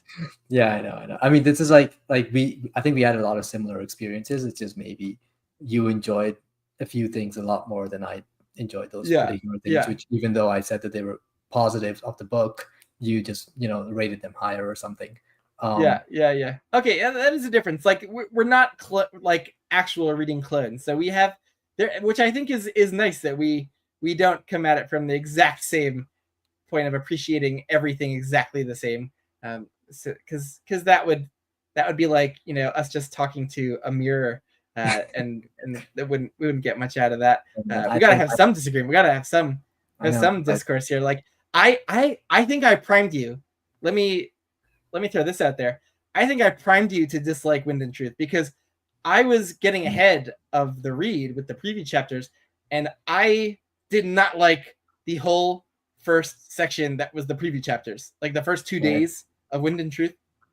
And I also I really rely on audiobooks to help me get immersed, because like that format, it helps me just like be less critical of like prose and just be like immersed in the story. So I was just reading off the website, which is like the worst format for immersion, those preview chapters. and I was sending you all these quotes of like clunky paragraphs, clunky bits of introspection, and like I totally primed you to like go into Wind and Truth to be critical. I So that's my fault right there. I mean, I'm not sure. I think there were a lot of things stacked against me for that book. Like Yeah, first of all, just the fact that I'm very contrarian, so I know that because this book is going to be popular, that I'm just like by my contrarian nature, I'm going to find flaws in it that I shouldn't really be looking for. I'm just going to actively look for them. Um, but also, I don't know, man. I feel like I've just grown out of taste for Sanderson because I'm also just not yeah, that into hard magic anymore. yeah, And yeah, like I was saying before, with like heavy world building kind of things and like very heavy plot based at cost of like other things. It's just not my taste at the moment. So, but yeah, I mean, you might yeah, have primed me. You might have primed me a little bit. I won't deny it. yeah. I wasn't helping the cause there. Yeah, exactly. Um, you know what But else? oh yeah. I was gonna say what else we read recently, which I think we both loved, was The Devils. Ooh, ooh, that one has totally inexplicably been getting just hammered on by the reading public as being Really? this huge disappointment for Joe Abercrombie. But What? I thought it was so where's good. oh me too. It Where's was so much my fun. where's my beautiful I'm looking up breaking at Goodreads binding? to see all these Where's bad my beautiful reviews. broken binding devils? Hold on, I love the broken binding version of the devils. Where is it? Where is it? Who are these haters? Well, actually, there are a few haters I know, but anyway, Where's my oh, I gotta find my beautiful version of the devils. it's fine. It's fine. Oh, it's disturbing me though, because I like to know where my books are. I have no clue where on that one. But I'm with you. Like it's been years since I read any Joe Abercrombie since Wisdom of Crowds released. So like Mm. it was just a joy to come back to his savage wit. Like Yeah, I know he was on fire. I mean, it was just yeah, nonstop, which I think might be one of the things people didn't like. Is like he needs to calm down with it. But like, I was there for it, man. yeah. I there's some like resistance people have to sometimes just like going with the flow of what an author wants to do. Of like instead like he's not giving you a traditional serious high stakes epic fantasy story here. Like, and that's okay. Like, Yeah, it doesn't have to be that all the time. Like, so it must have been just people had these expectations maybe carrying over from First Law. Like I didn't need it to feel like the next First Law book. Like I was just so happy to be back with his sensibility and his just incredible sense of character voice, where there's these larger than life characters who just have these unique ways of speaking, catchphrases, little things that they're repeating, like these Joe Abercrombie isms. Like they were yeah, just dialed up to 11 in the Devils, and I was mhm. eating it up. Like it was so fun. Yeah. And I mean, fun is the best way to describe it. It yeah, was just fun. Like, you can't take it too seriously, right? And like, as long as you don't yeah, do that, and also like, this is book one of a series, so I'm super curious to see where things end up going. I actually liked all of the characters, but I feel yeah, me like too. people are saying like, oh, there's no one like Lokta in this, but like it's fine. They're still great characters, and like I grew attached to them. I'm curious where things are gonna go. By the end of the series, maybe you'll like them more than Lokta. You never know, right?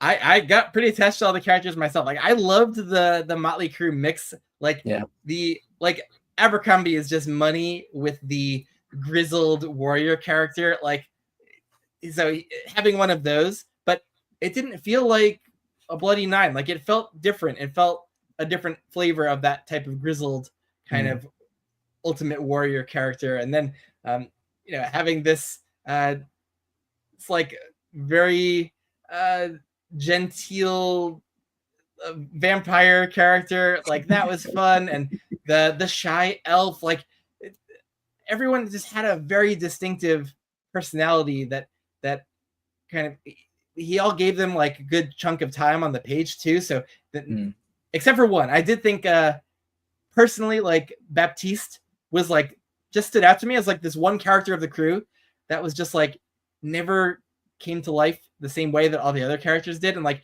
there was this continual joke about her like having been everywhere in the world that like it didn't really hit for me.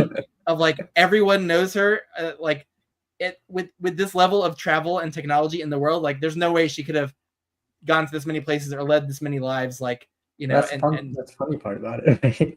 it was fun. It was like, but he just kept going back to that same joke. So like, I guess if I extrapolate from that, my experience with like Baptiste, it's probably what people were feeling to like for like the whole thing if the book just didn't really hit for them. But like I could overlook a line or two here, or like one character out of the many of the ensemble that was like less than compelling, if like almost all of it was super compelling. So it wasn't like a perfect read for me, but I had a great time. And sometimes that's all I want out of my reads. Like I don't need it to be life-changing. I don't need to have an emotional cathartic experience with every read. Like sometimes I'm busy with work. I just want, like, when I go on a walk, to have a fun time with my audiobook and to escape and so like I loved. He it was exactly what I wanted. Like I wasn't wanting anything else from it. Like being back with Stephen Pacey, like it had been years since I'd experienced one of my favorite narrators, and like the Pacey Abercrombie marriage is just like match made in heaven. So it really is. Oh, love that, love that. But I do want to talk about this one because this is one of my favorite series. This Shadows of the App series, I would say this is, you know, this is veering closer to the Sanderson side of the fantasy style spectrum than the GGK side of the spectrum. This is, you know, pretty fast-paced, plot-heavy, action-packed, kind of like a hard magic system, lots of world building and create like. So I am interested to explore this with you, because you're saying that you've kind of grown away from maybe appreciating a lot of the style of this, but was this hitting for you? Are you all in on this series? Yeah, I don't think I would say I'm all in. I read them like a few months ago. I haven't really felt a desire to go back after reading the first 4. I think like I enjoyed it. It was one of the big benefits was like it's a really good narration, I think, that I liked. Yeah, so good. Like the audio so good. narration. Yeah. So then I just kind of fell into it, and I was like, yeah, this is like a good fantasy series. I'm enjoying it. It's not like something life-changing or whatever. It's not like GGK or anything, right? But yeah, I mean, I'm it's been a while now. I'm even trying to remember everything that happened. There's a lot. Like the thing that the first 4 books, that arc, it is less character focused. It's very fast paced. I think you're gonna actually really like the next book and the next bunch of books, because he slows things down. He actually does change his style. They become much more character focused, where we just spend time with like a couple of the characters for a whole book and really deeply develop just like in one place a couple of the characters. So like the next bunch of books are slower paced, more character focused, and like fleshing out a different part of the world, and you know, then leading up to kind of more of a faster paced, action packed kind of last 3 books. But that design actually, like, I think people generally tend to love the next book 5, where we change the style, and so like I think he does a great job of deepening investment in the characters and the world in the next book, and kind of slowing down. So I think actually the next book is gonna pretty easily become like, you know, your favorite of the first 5. But like it's not like, this is like just such an amazing, well-rounded kind of epic fantasy series for like a modern reader who wants more of that escapist style, like engaging, fast-paced read, but with depth. Like there are lots of deep themes going on, kind of reminiscent of, you know, a geopolitical situation of like leading up to World War II, or, you know, between World War I and World War II kind of thing. And so he plays around very intentionally with like that kind of geopolitical kind of setup, and lots of interesting kind of cultural and racial, overall political and themes kind of that he's working through in these books. The world building is like incredibly creative with all of the different Kindin and their abilities, and the cultural kind of societies that each of the Kindin kind of have, and then how they interact. Like I think it's incredible in terms of just like the creativity on display here, and so there it offers all these different aspects of like really great military action, amazing like fantasy creative world building and cultural world building. This big geopolitical, like kind of overarching plot, but that doesn't spiral out of control. Like he does a great job of like keeping it much more contained than say like Wheel of Time ever got, or like the way that Wheel of Time kind of lost containment. So like he tells like a tight 10-book fantasy series, which is like still way bigger than most fantasy series. But like for people who like spending lots of time in a series, or like, you know, I often will read shorter series and be like, oh man, that was good, but like I would have loved the 10-book version of that.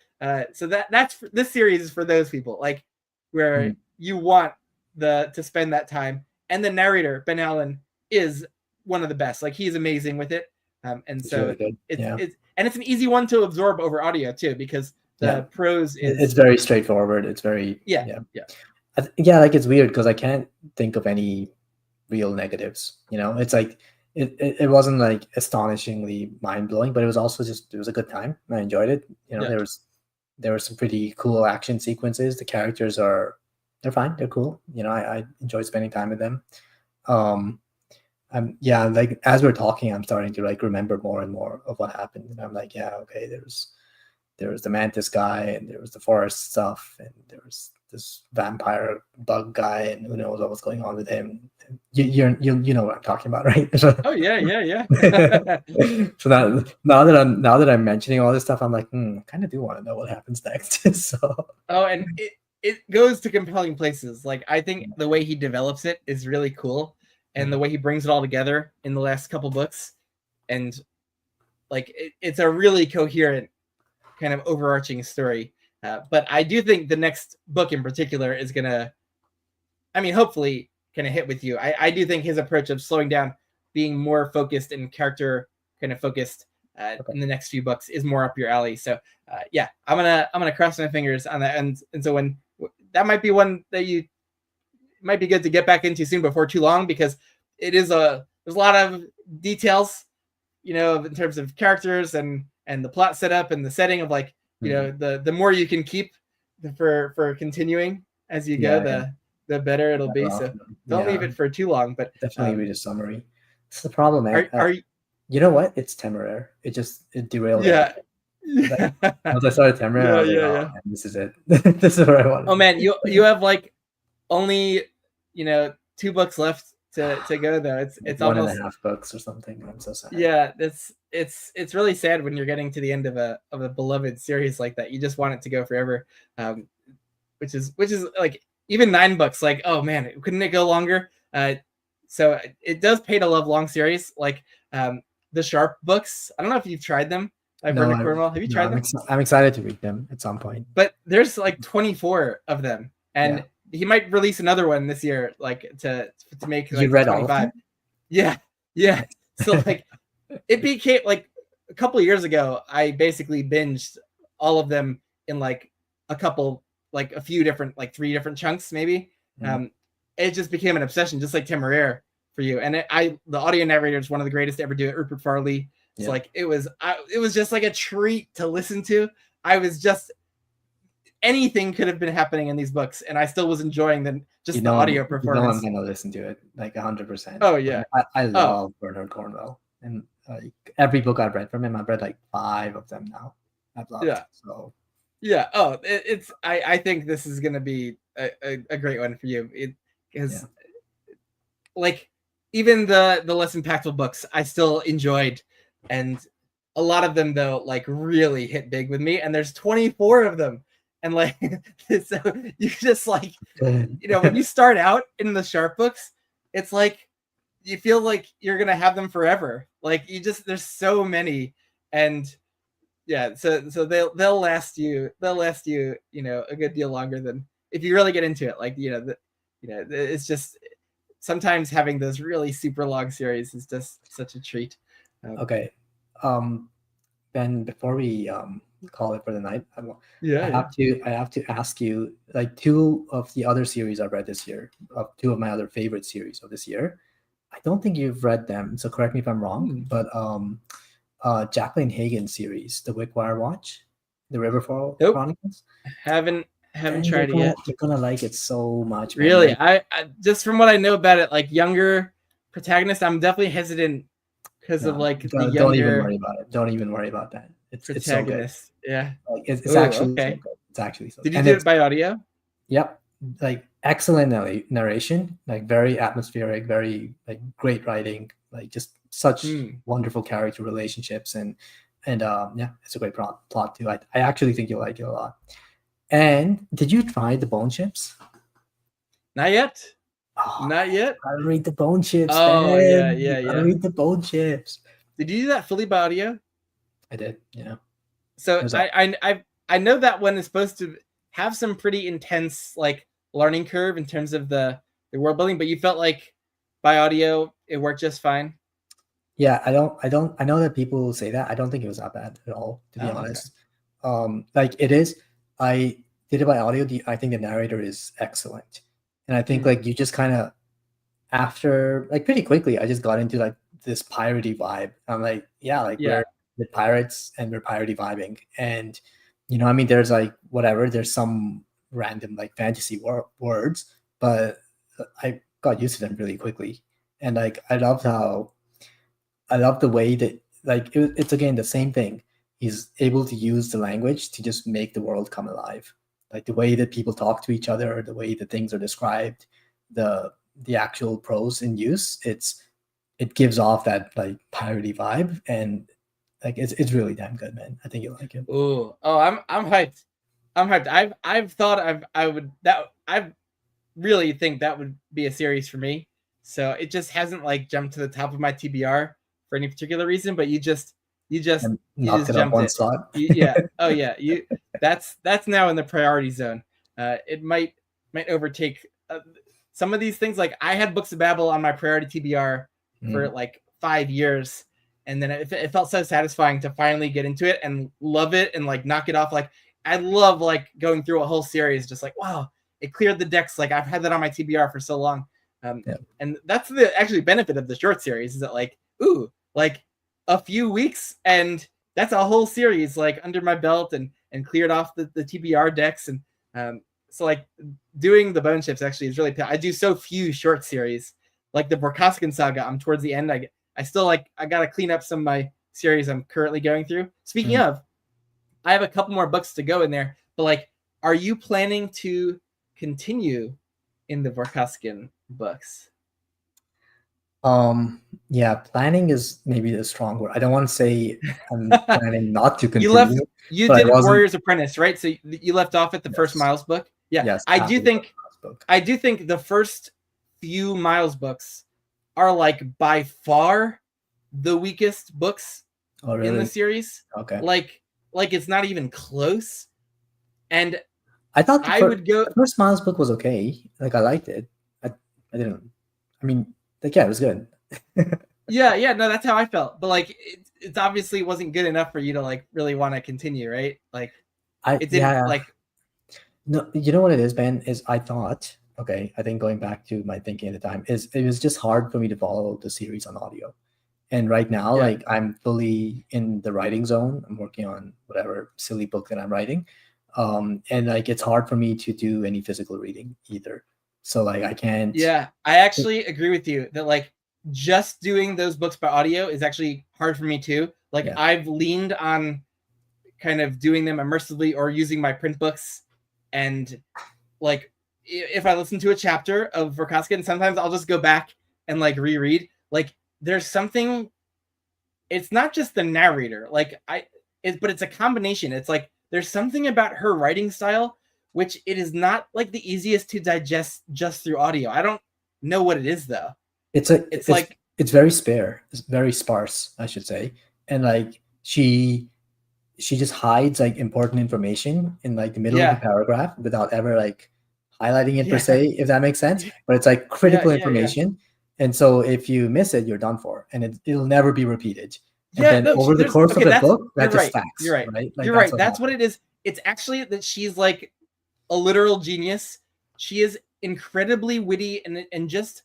I love her writing, actually. The kind of thinker, she's very elegant. I could tell that the books were really damn good. I could tell that this is really good. Yeah. I just can't listen to it on audio, and I don't have the capacity to read it physically either. So I hear you. I hear you. Like, she is the master of writing, like, through implication of like she'll just like she just doesn't make things so obvious in terms of like what's the key takeaway from that little bit of internal monologue. It's like the character was like obliquely kind of talking around it, and like it's good to spend like an extra moment with that in print so that you can like grasp it fully and like, okay, I got that, let me move on. Or like these witty bits of dialogue that like just aren't obvious in all of their implications and meaning. And like when you're listening to audio, it's just like, usually you just got to absorb it and keep going. And I'm with you. I thought, especially the earlier ones, until you are reading enough of the books, like there's a certain point where like you just are absorbing enough where it's like it becomes easier to flow with the audio. But I would say eventually you got to pick back up with the series in print, because it becomes a work, the series. It becomes an absolute work of staggering genius. Of like, this is some of the best modern SFF in existence. But it's really only like once you get to a certain point past the early few Miles books of like, we reach a point in the character arc of Miles and the development, and just like Bujold, I think, grew as a writer, like the middle books of the series just like hit so hard. And then because it's a long series, it does the thing that only like long series can give you, which is like you've gone on these incredibly long journeys in terms of years of in-world time, of many weeks and hours and months of your own real lifetime. And like the stuff that happens later in the series, just like with the Realm of the Elderlings, like there's something that a long series can do that like just short, like a standalone or shorter books, just they can't physically, like they can't produce the same type of arcs and emotional attachments because you didn't put in the same time with it. It's like the Vorkaskin saga is worth it just because those middle and later books, like, man, if you do get into the series, like the rewards of those are just immense, like Realm of the Elderlings style. I do think these early Miles books, they're a little bit like madcap adventure, a little bit like unserious, like I think she then just at a certain point after a few of those, like it turns more dramatic and serious, and there's still the wit, but it kind of shifts in the overall kind of tone and atmosphere and feeling a little bit in a way that becomes really satisfying. Like more like what the feel of like those Cordelia books were. But those were like, well, Barrier she wrote like after, like she wasn't a new writer with Barrier. So I think a lot of the middle books are more like the feel of Barrier, where it's like a mix of high stakes action, but a lot of also like slower character developing, a lot of like strong relationship building stuff. And yeah, so Barrier is a good indication of like most of the later part of the series. Like, so yeah, gotta eventually dip back in once you're ready to. And then before we leave, I am curious, like, what's going on in your writing life right now? Like how are you feeling about the new project? It is all consuming, man. I don't know. I've told you before, it's just the most immersive form of storytelling is actually just writing, in my experience. Yeah. And I mean, that's the way I feel right now. Is I'm just in it. I'm just wow. What's the narrative style of perspective that you are using? It's a framing narrative this time. Yeah. And it's so interesting because like it just feels like my character is just telling me the story and I'm just kind of translating it directly through the keyboard. And I mean there are major pros and cons to that approach, but that's kind of how it feels like, and I'm really really enjoying that. So yeah, I don't want to Ooh, like so it's just single perspective. it's a That's yeah, it's a single POV and it's a coming of age story as well. And ooh, like I don't know how it kind of ended up being that way. It just kind of ended up being that way. and it's a frame narrative. So like, Yeah. is this at all inspired by like Brightness Long Go? Like having read Brightness Long Go, did Mhm. that style, or was it like the Fitz books? Also, like, is it like I more like the Fitz books? Yeah, I think like probably the closest inspiration is definitely Hob. Like this is my Oh, love okay. letter. It's my love letter to Hob, I think. Except Yeah. it is in a much more modern setting because set in a it's set in an alternate fantasy, but it's kind of like 1914-ish, like World War One era, uh, Ooh. which I feel like is kind of rare in fantasy to have books set in that era. But yeah, but I mean, in terms of like the spirit of the book, I think it's very hobbish, and a lot of people might Ooh. find it boring. Some people might enjoy it, the boringness. Yeah, well, Hob has legions of fans, so there's Yeah. genuinely a huge reading market for those slow Hmm. character focused types of books. I mean, Sun Eater has its legions of fans now, and it's Yeah. that like same frame narrative style, and a different flavor than the Hob style, and sounds like than your style, but uh, I'm excited. I'm excited because that sounds so different from your previous one that it feels like you're just going to be able to, you know, play around with your writing in different ways than you were before with the multi POV kind of like, you know, Yeah. telling it from the present moment style of thing. Well, most of the time when you weren't doing like the flashback diary entries, Mhm. but Yeah. but No, I mean, it's like it's so different. it's very, very different from my original series, which is up there, over there. And it's really cool. And I think like some of the more experimental stuff, I think is I'm trying to like with the frame narrative style, I'm trying to push that to kind of its boundaries, trying to push Mm-hmm. that kind of style to a place where I haven't quite seen it before. So I'm gonna see how that turns out. It might be that there's a reason authors don't go there, but we'll find out. Hey, GGK, like you said, to bring us back to the beginning of our chat full circle, Yeah. like GGK has the bravery to just go for it sometimes, like follow his writing instincts, and even if it's different than what every other writer's doing, that he fully commits and he does it in a way that it just hits because sometimes you don't have to do what everyone else is doing. Like you just do you, uh, and what the magic of reading and writing is that someone across space and time can connect with what you were trying to do, uh, and and often when we are trying to be as authentic as possible, that makes it Mhm. easier for someone to connect. um, but Yeah. but yeah, you do keep up with that. I'm excited to see the fruits of that labor eventually, and track your writing development, because like, man, for first books, like the Book of Astia duology. I still have to read your novella actually, because now the audio is out.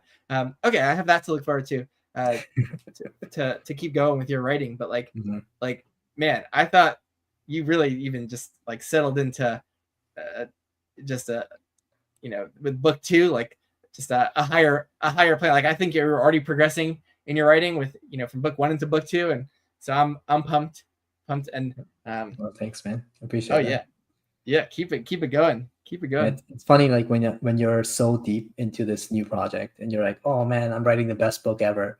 And you look back and you're like, what was I thinking when I wrote those things, man? Like, why would anyone ever read that? But then every now and then I pick them up and I'm like, it's not that bad. It's not that bad, it's okay. No, they're good. They're good. Like, So, yeah, they're solid for modern fantasy, like epic fantasy. Like I think they're pretty solid.